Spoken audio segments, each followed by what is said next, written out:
খুবই মনোযোগ দিবেন। বনি ইসরাইল ৭০,০০০ মানুষ ওই গো বাছুরের সামনে সেজদায় মাথা পড়ে গেল।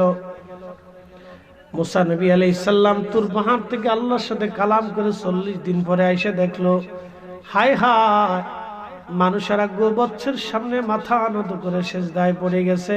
তারা পূজা অর্চনা শুরু করে দিছে মাত্র ৪০ দিনের ব্যবধানে। মুসা নবী হারুনকে বলেন, হারুন, তোমার দায়িত্ব দিলাম আমার কম, তুমি দেখে শুনে রাখবারে। হারুন, করছো কি? আমার কম কেন শিরকের মধ্যে লিপ্ত হলো? কেন তারা গোবাছুরের সামনে সেজদায় মাথা নত করলো? হযরত হারুন আলাইহিস সালাম বলেন, ভাইজান, ও আল্লাহর নবী মুসা, আমি বহু চেষ্টা করেছি, তাদেরকে নিবৃত্ত করেছি।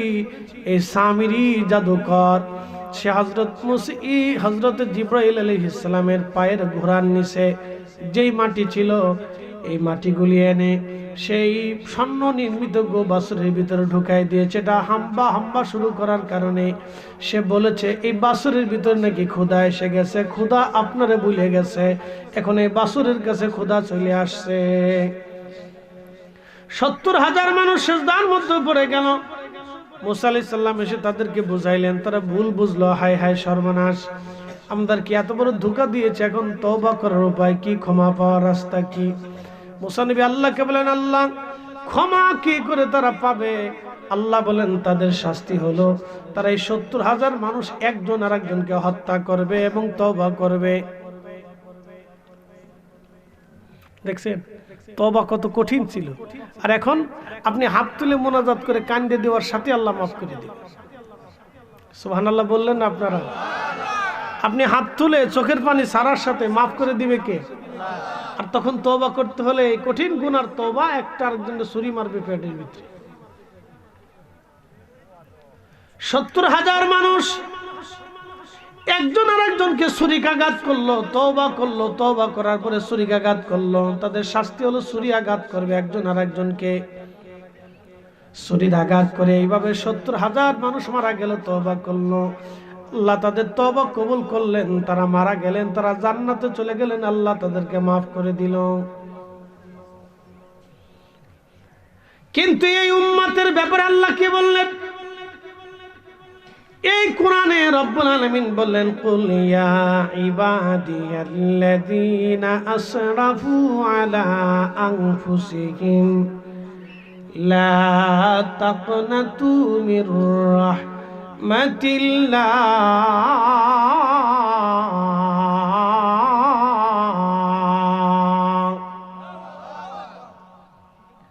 রব্বুল আলামিন বলেন, হুজুর, উম্মতকে জানায় দেন, আমার উম্মতকে বলে দেন, আপনি আপনার উম্মতকে জানান, হে আমার আল্লাহর বান্দারা, শুনে রাখো, তোমরা আমি মালিকের যত বড়ই গুনাহ করো না কেন, অপরাধ করো না কেন, তোমরা যত অন্যায় করো না কেন, লা তাকনাতু মির রাহমাতিল্লাহ,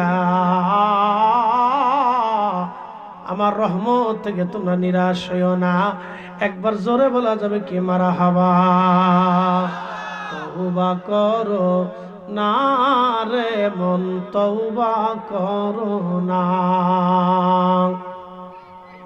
তওবা না করিলে গুনাহ, তওবা না করিলে গুনাহ মাফ হবে না রে মন, তওবা করো না।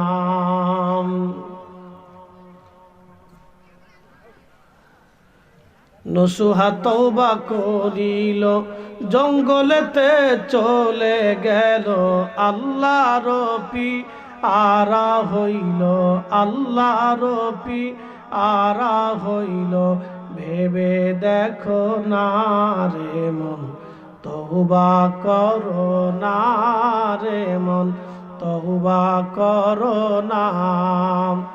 তওবা না করিলে গুনাহ, তওবা না করিলে গুনাহ মাফ হবে না রে মন, তওবা করো না।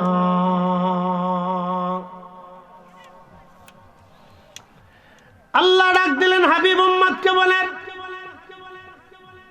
আমি আল্লাহর রহমত থেকে যেন তারা নিরাশ না হয়। ইন্নাল্লাহা ইয়াগফিরুয যুনুবা জামিআ, আমি রব্বুল আলামিন অবশ্যই আমি রব তাদের জীবনের সমস্ত গুনাহগুলি আমি আল্লাহ মাফ করব, মাফ করে দিব, আমি আল্লাহ মাফ করে দিব। হুজুর উম্মতকে বলেন তারা আমার রহমত থেকে যেন নিরাশ না হয়। আমি রব্বুল আলামিন আমার বান্দার জীবনের গুনাহ মাফ করে দিব, যদি তারা মাফ চায় মাফ করে দিব। এই জন্য আমাদের সমাজ থেকে যারা দোয়া বন্ধ করে দিতে চায়, বুঝবেন মূলত ওরা ইসলামের পক্ষে না বলিয়া শয়তানের দালালি করে। কি কথা কন না কেন, জোরে বলেন। আমার দিকে তাকান, তাদের কি দোয়া বন্ধ করার দরকার ছিল না সুদ বন্ধ করার দরকার ছিল? তারা সুদ বন্ধ করতে পারছে? এনজিও বন্ধ করতে পারছে? বরং এনজিও বন্ধ করতে পারে নাই, বরং তারা কি করছে? তারা দোয়া বন্ধ করে দিচ্ছে। কথা ঠিক কি না? বন্ধ করার কথা ছিল এনজিও, বন্ধ করার কথা ছিল সুদ, সেটা করে নাই, করছে কি? তারা দোয়া বন্ধ করে দিচ্ছে। অথচ কোরআনে রব্বুল আলামিন বললেন, উদউনি আস্তাজিব লাকুম ইন্নাল্লাযীনা ইয়াস্তাকবিরুনা আন ইবাদাতি সায়াদখুলুনা জাহান্নামা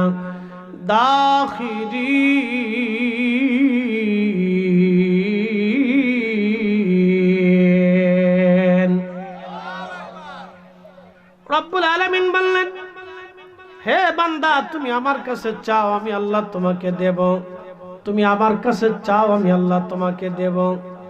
যদি না চাও, যদি দোয়া না করো, যদি কাকুতি মিনতি তুমি না করো, এই দোয়া নামক ইবাদত থেকে যদি নিজেকে গোটাও, নবীজি বলেন দুআ হুয়াল ইবাদা। এই আয়াতের তাফসীরে তিরমিজি শরীফের তাফসীর কিতাবুত তাফসীরের ভিতরে এবং আবু দাউদের আবাবুদ দাওয়ার ভিতরে এসেছে, আল্লাহ রাসূল বলেন দুআ হুয়াল ইবাদা, দোয়া হলো ইবাদতের অংশ। আমাদের দেশে যারা দোয়া বন্ধ করলো, ওরা বলে দোয়া নামাজের অংশ না, না করলেও চলে। কিন্তু আল্লাহর নবী বললেন দোয়া হলো ইবাদতের অংশ। অতএব ইবাদতের অংশ যেহেতু সারা যাবে, একসাথে বলেন সারা যাবে, যারা সারবে তারা মূলত বেদাতি। কথা ঠিক আছে না ভাই? ওরা কয় কি, ওরা বলে যে দোয়া নামাজের অংশ না, আপনি নামাজের অংশ না যেহেতু, অতএব এটা ছেড়ে দিলেও চলে, না করলেও চলে। চিন্তা করেন কত বড় দুষ্ট। দেখেন শয়তানের যুক্তি সুন্দর কিন্তু গলদ আছে। তারা বলে দোয়া নামাজের অংশ না, এটা না করলেও চলে। কিন্তু আল্লাহ রাসূল বলেন দোয়া ইবাদতের অংশ, তোমরা ছাইরো না। আর আল্লাহ নিজেও বলে দিলেন তোমরাও ছাইরো না, তোমরাই দোয়া করো। একটু জবান খুলে জিকির করে লা ইলাহা,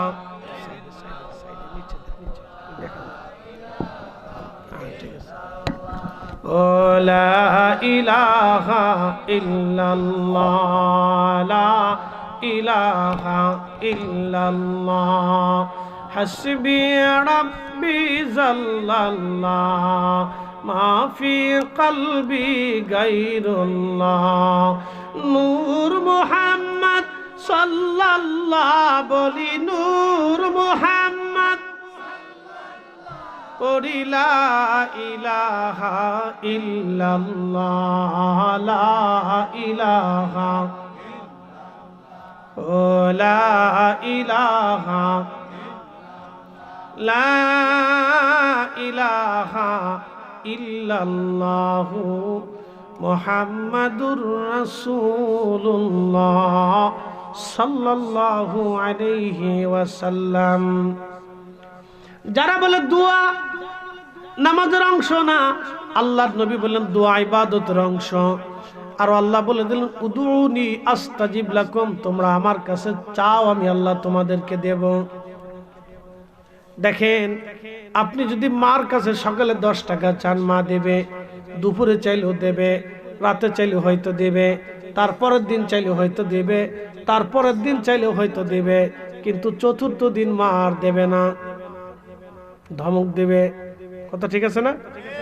কলিজার টুকরা সন্তান যদি ঘন ঘন আপনার কাছে কিছু চায়, আপনি বেজার হয়ে যাবেন, কিন্তু একজন বেজার হয় না। নবী বলেন, উম্মতরে মানলাম ইয়াসালিল্লাহ ফারগাব ইলাইহি, তুমি এমন একজন রবের গোলাম, তুমি একজন মালিকের গোলাম, আল্লাহ তোমার গোলাম বানাইছে, তুমি যত চাবা তত আল্লাহ খুশি হয়, যত না চাবা তত আল্লাহ বেজার হয়ে যায়। তুমি যত চাবা তত আল্লাহ খুশি, যত চাবা না তত বেজার। মানলাম ইয়াসালিল্লাহ ফারগাব ইলাইহি, যে আল্লাহর কাছে চাই না আল্লাহ তার উপরে বেজার হয়। যত বেশি চাবেন তত বেশি পাবেন, যত বেশি চাবেন তত বেশি পাবেন, যত বেশি চাবেন তত বেশি পাবেন। যারা এই দোয়া বন্ধ করতেছে, মূলত তারা শয়তানের দালালি করতেছে। যারা বলেন ঠিক কিনা, হাত উঁচু করে বলেন ঠিক কিনা। তাদের সাথে আমাদের সুন্নিদের কোনো সম্পর্ক হতে পারে না। কত বড় ভ্রান্ত মতবাদ নিয়ে তারা পৃথিবীতে আসছে মুসলমানদেরকে ধ্বংস করার জন্য। আপনি জানেন কোন ইবাদত কবুল হবে আমরা কি বলতে পারি? বলতে পারি না। সহিহ বুখারীতে আসছে, এক পতিতা নারী, পতিতা নারী তো বুঝছেন, যে নারী টাকার বিনিময়ে দেহ ব্যবসা করে।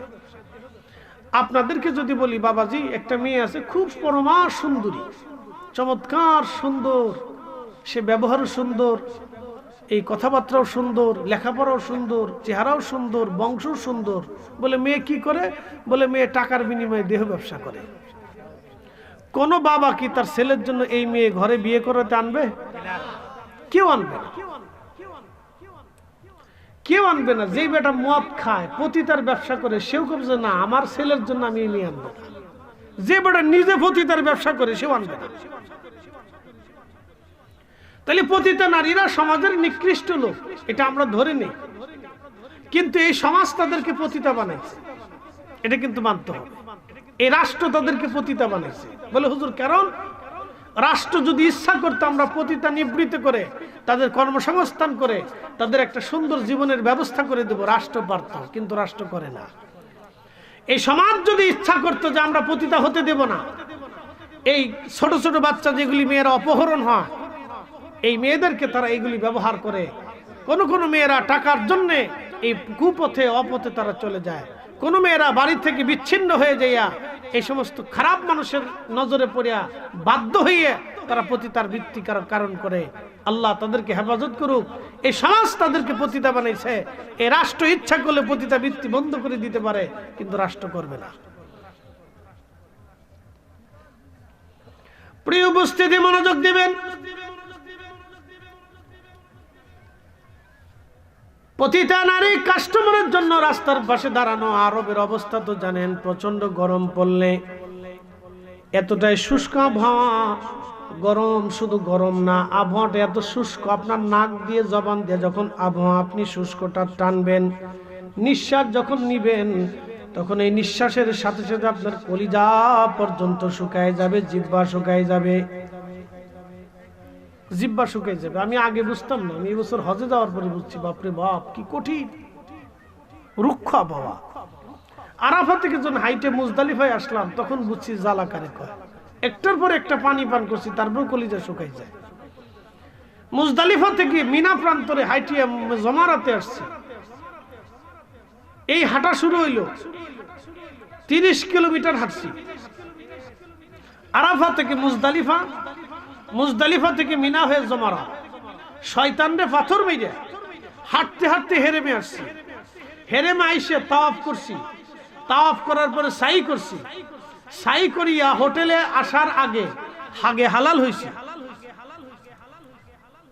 মাথা চুল ফেলাইছি, চুল ফেলাইয়া হালাল হইয়া তারপরে আইসে হোটেলে ঢুকছি, এহরামের কাপড় ছাড়ছি। খুব মনোযোগ দিবেন। হাজিরিন, এই সময় পর্যন্ত কত লিটার পানি আমার পেটের মধ্যে গেছে আমি জানি না। একটার পর একটা খাইছি, একটার পর একটা খাইছি, তাও গরম পানি না, ঠান্ডা পানি একটার পর একটা খাইছি। প্রচুর ঠান্ডা পানি খাওয়ার কারণে আমার একেবারে পরিপূর্ণ ঠান্ডা লেগে গেল, দম ছাড়তে পারিনি, এত কঠিন অবস্থা। বন্ধু মনোযোগ দিবেন, সেই দিন বুঝেছি আরবের শুষ্ক আবহাওয়া কত মারাত্মক।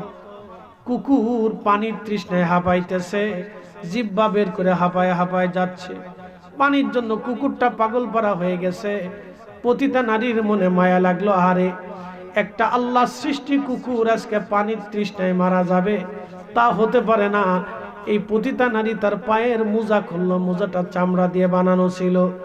পায়ের মোজা খুলিয়া রশি বেঁধে কুয়ার ভিতরে নামাইয়া কুয়ার ভিতর থেকে পানি উঠাইয়া এই পতিতা নারী কুত্তারে পানি পান করাইল। কুকুরকে পানি পান করানোর